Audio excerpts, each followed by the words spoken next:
ازيكم عاملين ايه؟ يا رب تكونوا كويسين وبخير دايما. ما تنسوش لايك واشتراك وسبسكرايب على القناه علشان يوصلكم مني كل جديد. ما تنسوش برضو تعملوا لي كومنت تقولوا لي رايكم في الفيديو ايه في اخر الفيديو. انا هنا في اجازه، رحت اقضي يومين كده في بورسعيد. مش عايزه اقول لكم ان في بدايه الشتاء كده بيبقى حلو جدا، المصيف بيبقى تحفه. في بورسعيد بالذات الجو بيكون دافي والجو بيكون حلو قوي وبتكون هاديه، بلد هاديه وجميله. هنا بدات الفيديو كده بالفطار. والنهارده قلت هعمل بط، كنت اخده معايا بط يعني من البيت وكده. فقلت بقى نعمله هنا.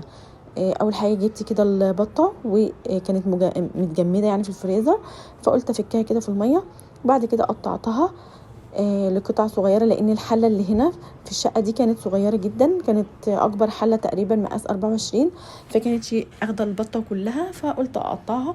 بعد كده غسلتها طبعا كويس، وبعدين حطيت عليها بصل وطماطم والبهارات اللي هو الفلفل الاسود وحبهان ورق لوري، وبعد كده نزلت بالميه السخنه. بعد كده بقى عملت الرز. طبعا كنت عايزه اعمل محشي بس ما لحقتش يعني اخده معايا وكده، فقلت اعمل رز بسمتي. جبت بصل وطماطم والبهارات. هتروح عند اي عطار قول له انا عايزه بهارات الكبسه او بهارات البرياني، وحاجه سريعه كده يعني، بدل ما تعملي بهارات بقى من البيت وكده فانت بتجيبيها جاهزه كده على بعضها. بكون غاسله الرز ونقعاه في شويه ميه دافيين حوالي نص ساعه علشان ما يتكسرش او ما يعجنش، وبتنزلي بقى بالرز بعد ما تحطي البصل والطماطم في الحله والبهارات. بعد كده لكل كوبايه رز زي ما اتفقنا كوبايه ونص من الشوربه. هنا بقى البطه استوت، حمرتها في شويه زيت وحمرت شويه زبيب كده حطيته على الرز من فوق بيخلي طعمه حلو جدا، وعملت السلطه. وده كان الفيديو النهارده.